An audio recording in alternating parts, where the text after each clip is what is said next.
All right. All right. Good morning, good evening, whatever part of the world that you're coming from. Uh, Hopefully, you're doing well. This is kind of a test. I was trying to figure out exactly how to stream a message to my Patreon supporters, and it has become a live video on YouTube. So let's just go roll with that. What's going on, saying 183? I am flying blind right now. Um, Hopefully you and everyone else is doing all right. Let me know where you're calling in from. All right, I got three people paying attention to me. What's going on? If you please just announce yourself. Let me know where you're coming in from. City, state, country. Let me know what's going on.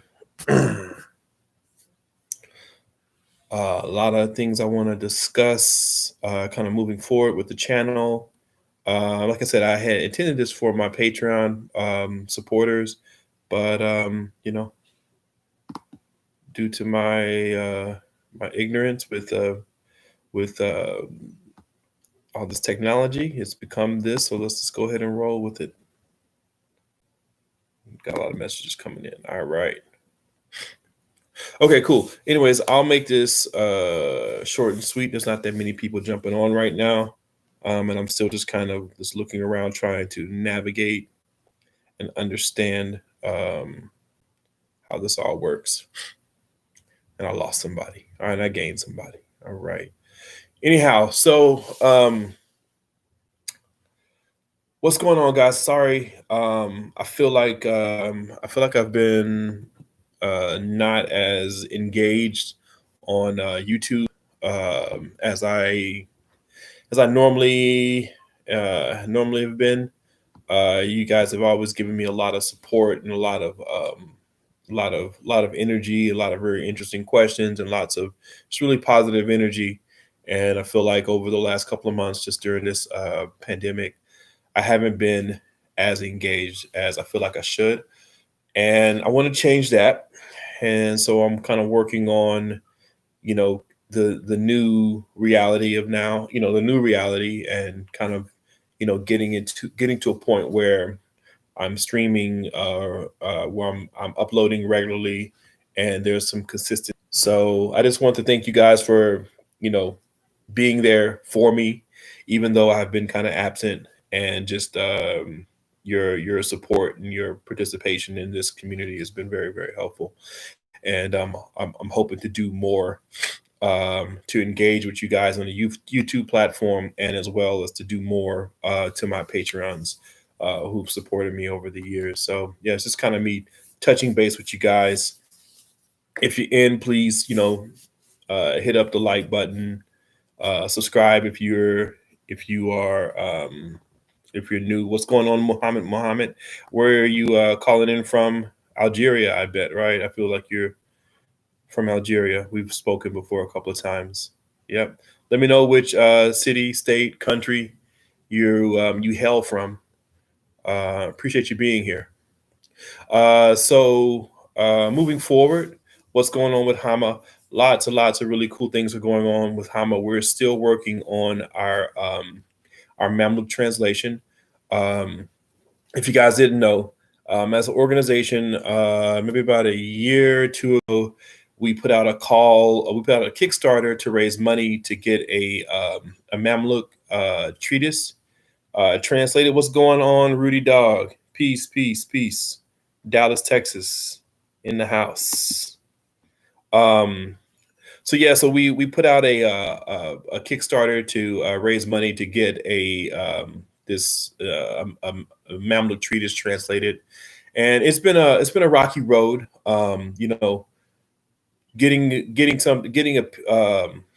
a text translated from classical Arabic um, into English, and then not just getting a raw translation, but getting a translation that has um, that explains some of the words and some of the terminology. Like it takes time to get that So to get that in a way where it's not just, just the words, just like, hey, there's a lot of nuances that are missed because the author is referencing other works as well as terms that are probably, recognized. Let me see here.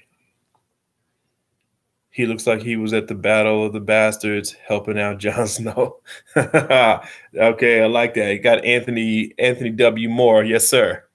Definitely at the Battle of the Bastards. Where are you calling in from, Anthony? City, state, country. Um, but yeah. So that stuff takes a lot of time, and um, that takes a lot of time to get done. And everybody has their lives. The translator is has his life and stuff, but he's doing a great job. We've been trying to post updates, regular updates on the Hama page. And see, Rudy had a quick question. He asked about but the message was restricted. I'm not retracted. um Go to, if you need updates, because there's a whole nother bunch of issues with the Kickstarter, because we've already raised the money for that. If you wanted to support, like, you know uh Hama, you can send a donation to the group, or if you wanted to you know send me a donation. I need to get better with this, but I can add links to my Patreon and all that kind of stuff. But the Kickstarter's already done, and we've had a few issues with that as far as communication goes. So if you need updates, it's best to go to the Hama, it's a Historical African Martial Arts Association at WordPress, um, to get updates, regular updates on what's on the projects. Yeah, it's been a lot of little drama um, here and there with that. But we are moving forward. We have a few videos up with updates of some of the techniques and some interpretations of the techniques. Um, the text, because it's taken a little longer, the translator has gone through to do cross-referencing with other treatises to kind of give us a more, like I said, a more uh, complete understanding of what the author is describing, because there are some terms that the author takes for granted that we know. For example, a HEMA example. And if anybody from HEMA is listening to this now, if you want to clarify for me, because I have a rough idea what I think it means. But so in HEMA, they refer to, like, sometimes when you fight or when you present yourself, that some of the fighting has like an artifact to it. I can kind of guess what that means, but like if somebody wanted to, if amongst people that do HEMA, if they talk about something has a certain amount of artifact, those people that are in that conversation understands what that means. Now, I know what an artifact is, and I can make an educated guess of what that means, but I really don't have that inside information on what it means in that context without asking somebody from HEMA, what do you mean when you say artifacts in the fight, or in how you do the movements? And then they will explain what it means. So it's kind of like that. There are words that the author doesn't really explain, because at that time it's understood what it meant. So we're having to do cross-referencing to make sure, like I said, we're trying to do the best translation we can get to you guys. So as soon as that's done, the electronic form will be free to the public. And yeah, so we definitely appreciate you guys rocking with us um, over the years. And that is, we are on the road to getting that done. We had a gathering scheduled for August, and we've had to cancel that because of the pandemic. I hope everybody's out there being safe, and that your families and your loved ones and your circle is safe during these times. And hopefully things will resume some type of normalcy once, and we'll be able to get back out and training and stuff. So that's kind of part of the reason why. There we go. So see, African British via Jamaica, now in Ghana. Can you explain why ancient heroes didn't wear armor? Great question, Anthony. I think the reason why the ancient Egyptians didn't use heavy body armor was because of, one, the climate and the temperature. The climate, I should say, instead of, I suppose, the temperature. The climate made it, how should I say this? Their primary type of body armor was the shields, right? So the shield allowed them to protect the majority of their body. At the same time, it didn't encumber their movement. It didn't cause the fighters to like overheat, so they can go into battle lightly armored and using their shield, viewing the shield as a piece of armor, going to battle with the shield and not have the fatigue of carrying the weight and then the discomfort of the heat of the equipment, which is a thing. Um, but then I think that's probably the reason why I don't know conclusively why they did not, but I think that's the a good reason as to why it didn't take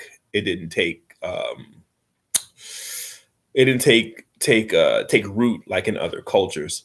The shields were probably effective at doing their job, and then their other tactics were effective enough that didn't require them to put on that amount of armor. And it could have also been a matter of, I mean, style of war, and then I should say style of fighting, and then climate, and then again, we don't. There's a lot that we don't know about the Egyptians.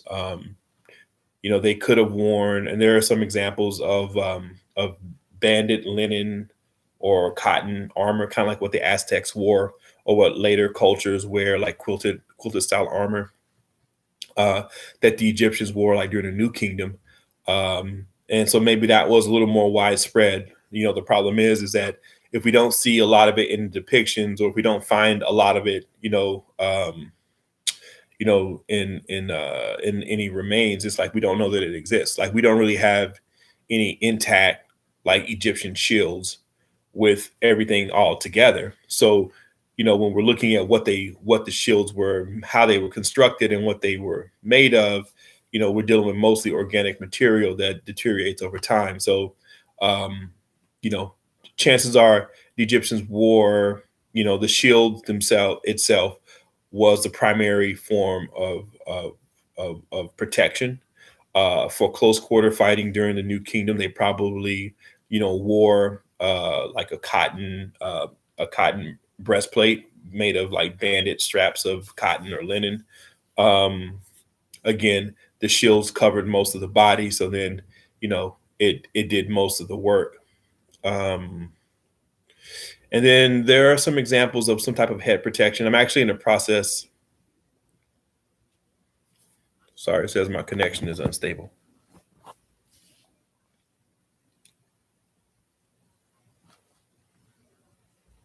I can't tell if I'm okay. So yeah, so I'm actually in the process of making some of the there was a uh I'm in the process of making some of the one of the banded linen breastplates, or uh, corselet, or cuirass, if you will. So once I get that made, I'll be happy to kind of demonstrate what it looks like and how it feels. And I'm here in Texas. It'd be cool to just like run through some maneuvers and stuff, just kind of in the armor, to see how how well it holds up, how my body feels, just kind of moving around and being very active in the heat. Um, Concerning the head protection, again, I think it all just has to do with the climate and then the style of war. Archery is a big is a was a main function in the or a main arm in the Egyptian army, and so maybe after a shower, after they've broken up the lines, uh, with arrows or with missiles, they will close in and do a mop up with the heavy infantry, which would have worn like the quilted linen or cotton armor. And head protection, I mean, there's lots of theories as to the protection of the head. Sometimes there are some like caps that were worn that were made out of like braided uh I don't know exactly what the material was. Probably like a braided cotton, or like a hemp or something. I'm again in the process of making one of those for myself. So like I'd be happy to, once I get it all made up, the kit all together, go run around and kind of see how that feels. But that's a great question. But those are the reasons I think that Armour didn't take root the way that it did in other places. And it could also have been just a matter of material too. Um, access to steady supplies of bronze and tin to make. I mean, not bronze. I should say copper and tin to make bronze. I think that was a kind of a problem for the time. Let's see here, Omar.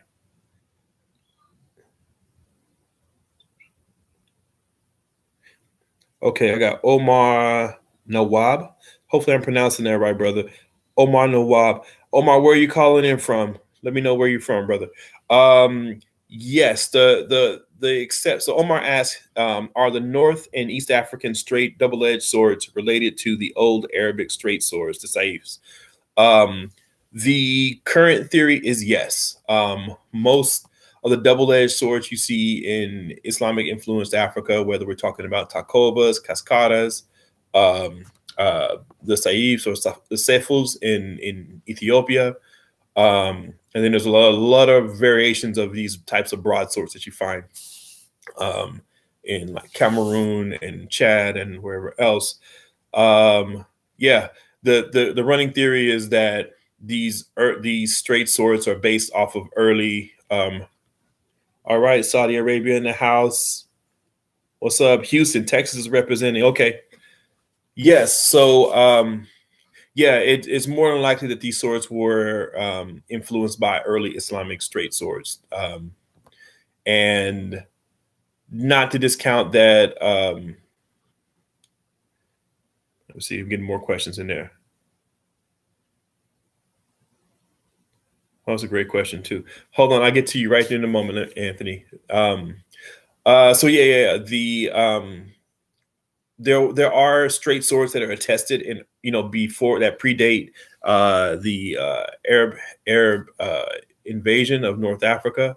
In Egypt, of course, the Meshwesh and the other Libyan tribes are depicted as carrying these like long double-edged straight swords, and then the Nubian kings are seen, and the queens are seen carrying like these shorter straight swords that could have evolved. I think that a lot of parts of Africa, um, it was common to import trade blades from outside of the country, outside of the region. So whether they were getting blades in from the Middle East or they were getting blades in from India or Europe at a time, they hilted them based off of their own local styles. So to answer your question, yes, I believe that the early Arab straight swords probably supplanted native straight swords that were already in common use during the time, and that just kind of fed the market. Um, if that makes any sense, hopefully I answered that well for you. Great question, though, Omar. Okay, so Anthony asks, he says the Asian invasion. I'm assuming that's Asian. Sorry, I don't have my glasses. The Asian invasion of Egypt, was the horse a significant factor?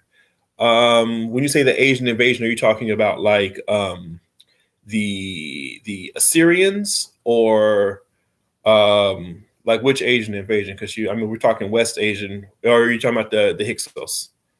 Um, yeah. So if you're talking about the Hyksos, um, the and it's a weird area of study because you hear different things, right? So the Hyksos were,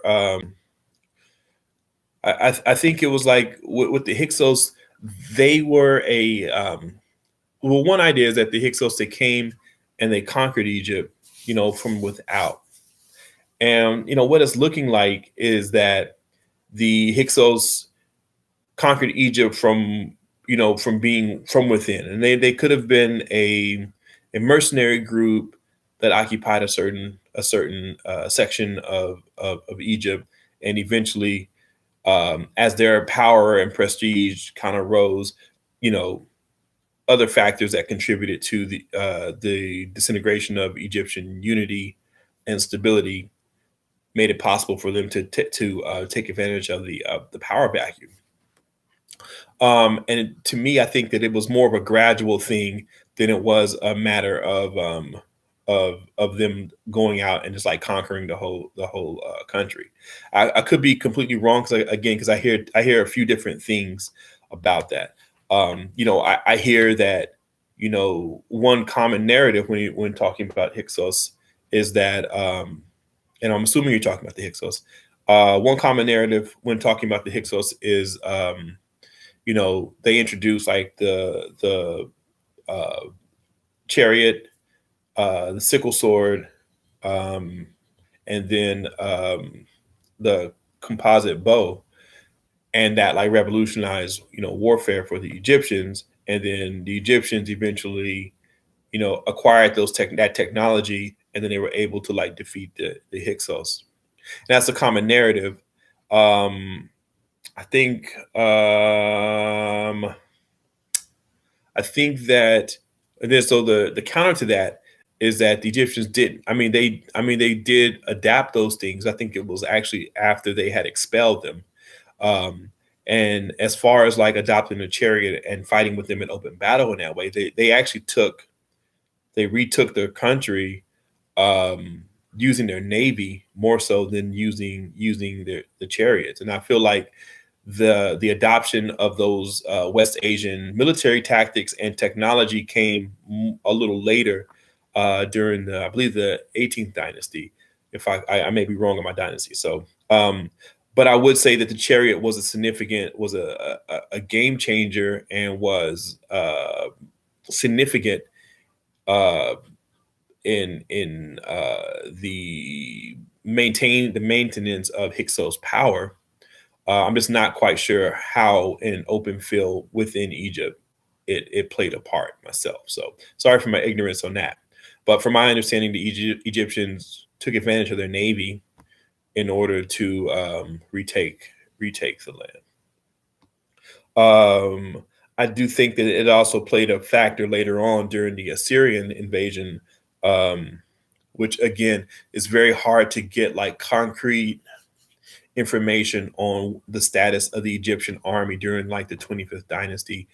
Everything was fragmented, and I'm having a hard time kind of seeing and getting an understanding of like from a technological standpoint, how did they fare against the Assyrians? Like in both Egypt and Assyria were superpowers at the time.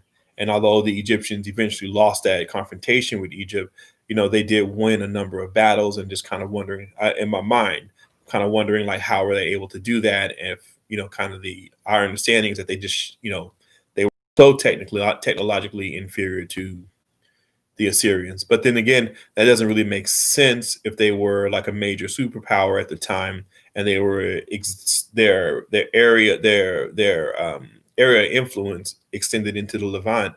Um, I would think that they had to be somewhat on par with the Assyrians in some way.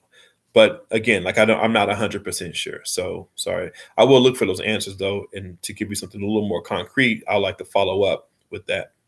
Let's see. David Jones II says, "Good morning, afternoon, evening, or night to you all. Thank you for being here. Let me know where you're coming in from. Please slap a like on this video, and thank you for being here. Great questions, guys. I appreciate it. Um, let me see if I hopefully didn't miss a question. Nice. All right. Uh, Let me see. So yeah, kind of going back to like updates. Thank y'all for those great questions. If you have more, if I'm able to answer them, I will do my best to answer them. Um, what else? So we had to cancel our gathering, which was scheduled in August, and hopefully next year we'll be doing. We have a few options as far as like the gathering is concerned. Maybe we'll be doing it because we're supposed to be in Philly this year. Last year we did it in Austin, which is my hometown.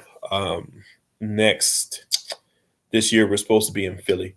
So we will see what happens there. I think we're talking about Philly, or we're talking about doing something like for Pensick, which is in Pennsylvania as well, or something that is out in South Carolina, which would be kind of cool, since that as a place, represents like it has a really, really strong tangible African roots in the United States. So that would be awesome if we were able to do that. It's like an African village, I believe, out in South Carolina. So we're talking about that amongst other things. So yeah. Anyways, hopefully, like I said, next year we'll be able to do that. Um, what else we have here? Grand Swing. What's going on? Let me know where you're from. City, state, country, whatever. Let me know. What else? So we got the Mamluk treatise that we're working on. We have the gathering for next year that's going to be happening. We are on Facebook Live doing some classes. One of our members, Adam Myrie, is going to be teaching a class on Tahtib, and he's going to be dealing with like North Africa. So Tahtib, Mathrag, and just North African shield and saber, shield and sword. So if you guys have time, if you're on the Hama group on Facebook, go ahead and join live. What's going on, ATL represent? How you guys doing out there? Hopefully y'all are doing all right. Let's see. All right, so I'm getting a little closer so I can read. I'm an old man. Ajith Sidhu. Sorry, brother, if I mispronounced that. Okay, Malaysia represent. Please do one on Shamshir and Spear stick for real life brawl. Okay, Shamshir and Spear. Would you I can do that. I can do a Shamshir and Spear. I don't know how historically accurate that is within the Persian context of martial arts. I know that the Tuareg, this is kind of going into Africa and North Africa and Northwest Africa.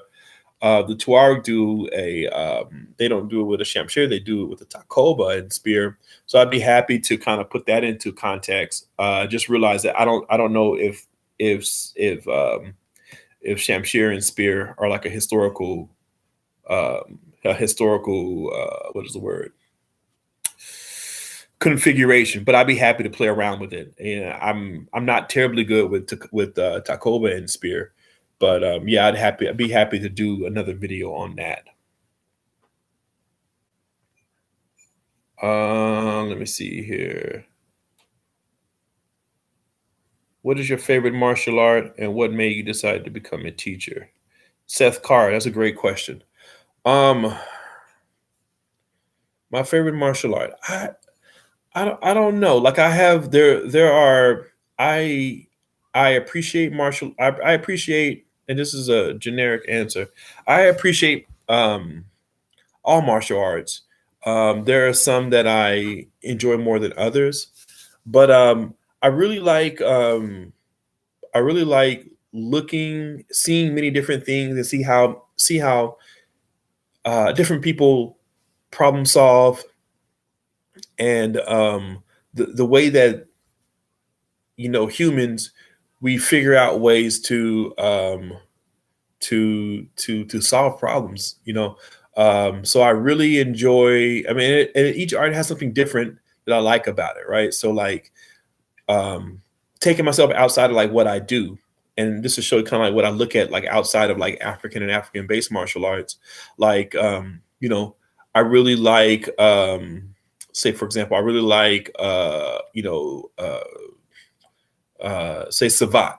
I love the movement. I love the quick kicking, the quick between hands, feet, and just the constant like moving.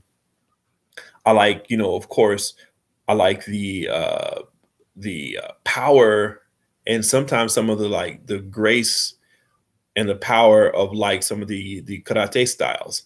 And so the various like kickboxing forms that come from Southeast Asia, especially one, the ring manifestations, yes, but then I also like watching the older expressions that were less oriented towards sport and towards the ring, and more just kind of like these fighting arts, but these cultural expressions as well. So I like to see kind of how you had like this, like you take Muay Thai. You have Muay Baran or Muay Chaya, and how it exists like in one area, and then how that kind of evolved into what we see today in ring Muay Thai. So I enjoy like seeing that kind of stuff too.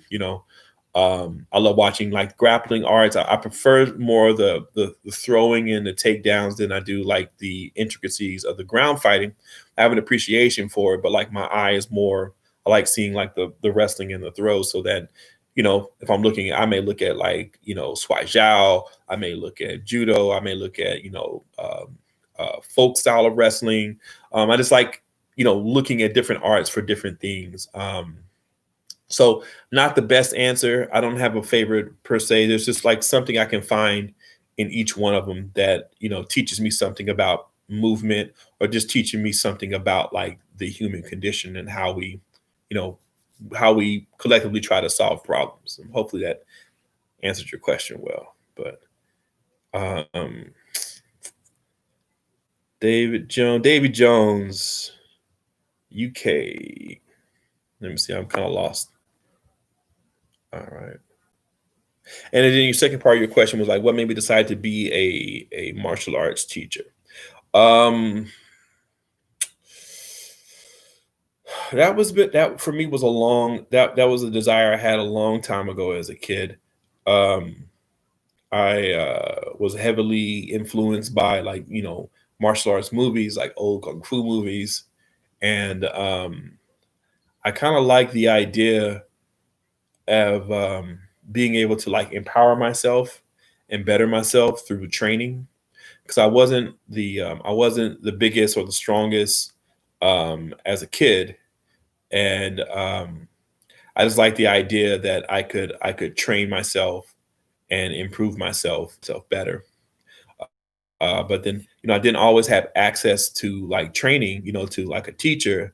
So a lot of my training I did by myself. So when I did have access to a teacher, I I would share that with my friends, and I would teach them what I was learning.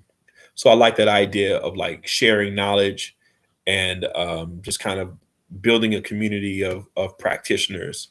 'Cause it's always been something I've done. I knew that I wanted to do this since I was 9 years old. My mom asked me once when I was nine, like, what I wanted to be when I grew up. And I told her with a very straight, serious face that I wanted to be a ninja assassin. This was in the 80s. So, what can you say to that? But she'll check up on me every once in a while and ask if I've like, assassinated anybody, or anything like that. But yeah, yeah, no, I think it's just like the idea that it made me feel, it gave me the strength to be, you know, comfortable in my own skin, and I'm still kind of working on that. At the same time, it also gave me the ability to share and build a community, and that's I really really like that as a kid, and that's the same thing that motivates me today as an adult. Great question. And plus, I thought the girls liked, you know, how high you could kick, but yeah, they don't care. Let's see here. Yeah, man, summer is going to be hot. We're here in Texas, and I can tell you right now, like, yeah, on a lot of levels. So Anthony W. Moore says about armor during the Crusades. Europeans wore armor when facing Saladin. The weather didn't stop them. Yeah, you're right. It did not stop them. I do think that, and I'm not well versed on the Crusades, but I do think that there was some points, some periods of time where the weather was the climate was an issue. I can't imagine going into being. I can't imagine fighting in full plate. Well, they probably weren't wearing full plate at the time. They were wearing what, chain, gambeson chain, and probably steel helmet, um, which I still couldn't imagine. Yeah, I mean, I guess it's about the same. Like, so when you look at African armor, what you're going to find is you're not going to find heavy plate. You're going to find, quilted armor. You're going to find mail.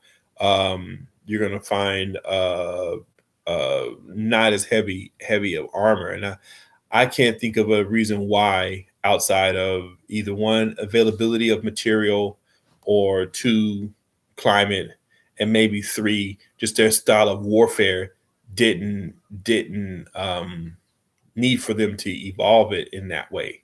And that could have been because, one, maybe they were facing, I don't know, because they were facing groups. I mean, the Canaanites were wearing armor, and I mean, I'm not sure how much the climate varies from Palestine to, say, Egypt and in different parts of Egypt.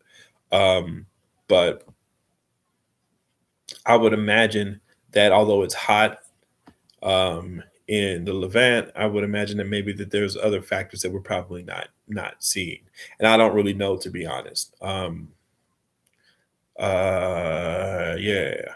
So that's the best answer I have for now. I have to kind of go and dig into that, and I think I've seen that come up before. People ask questions as to why certain African armies didn't develop armor in that way, and the best answer that I could come up with is that their shields were effective for what they were facing, and whether that is another force or just the climate considerations. There are accounts, and this is for other parts of Africa. There are accounts of a man dying because of the weight of his armor, and I believe he was just wearing mail. Um, and it's, I guess, is one thing to have the heat, but then the humidity factor, that probably makes a difference as well. And having to fight a battle and that stuff. Now, I've done here in Texas what I've done to kind of acclimate myself to armored fighting, because I had a desire to do that. I went out in the summertime in Texas, and I wore heavy quilted gambeson, and I put on chainmail or mail, and I think I put on the helm, and I went outside and I cut my grass. Okay, and I learned later that we haven't found evidence that, at least like dealing with like warriors from the Sudan, south of the Sahara, right there, and on the verge of the Sahel and the forest areas, the warriors wore like chainmail, they wore quilted armor, and then the thought was that they wore them together. So I'm not 100% sure that they did that. It would be, heavy and hot considering the climate of those areas. And then also, you know, we have to consider that perhaps in West Africa, maybe the areas in that area, maybe there's more humidity. So maybe they campaign during a period of time when the season is, allows for them to go out and take the field, and you're not dealing with these same kind of conditions. From my understanding, in some armies, some kingdoms, fought during the dry season as opposed to the rainy season for certain reasons. Maybe it was a matter of that. Maybe it was timing that allowed them to wear in their heavy, full armor and fight. I'm not 100% sure. But then again, like I said, the mystery remains as to why. And I think that one, the shields and the tactics, worked for what they were facing.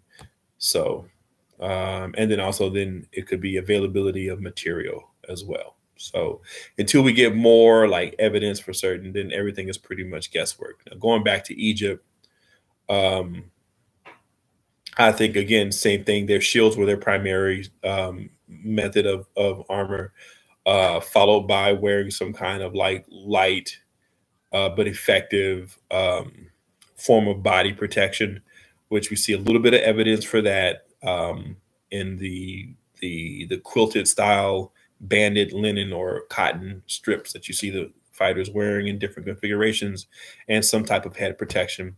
The only problem is, again, is if this is all organic material, then a lot of it, we're lucky if we can find remains of it. And, there's still so much that we're still discovering about Egypt and about Nubia to say for certain.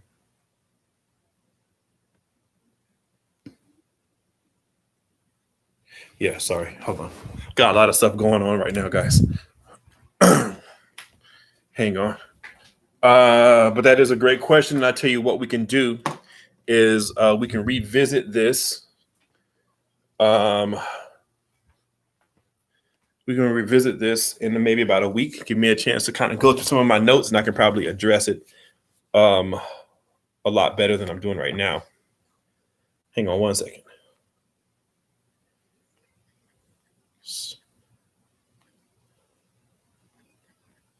Hold on. Sorry. A lot of stuff going on. Yes, I am a single finger tapper. Anyways, I need to wrap up, guys. I appreciate you all being here and sitting with me for this time. I did not expect for all of this to go down like this, but I'm really happy that you guys had all these questions. And what I'll do, what's going on, everybody? Okay, what I'll do is this. I got to go teach a class right now. I'll come back and then I'll do another video and I'll address some of these questions. Okay, so when I have a break, it'll probably be in a couple of hours. I'll come back on live and then I'll address the questions that I missed. Okay, thank you all for being here. And I look forward to being more engaged with the community. So more live streams, more things talking about history, and then more demonstrations of African based martial arts. All right, guys, I got to sign out. I'll be back on soon. Thank you, guys. Peace.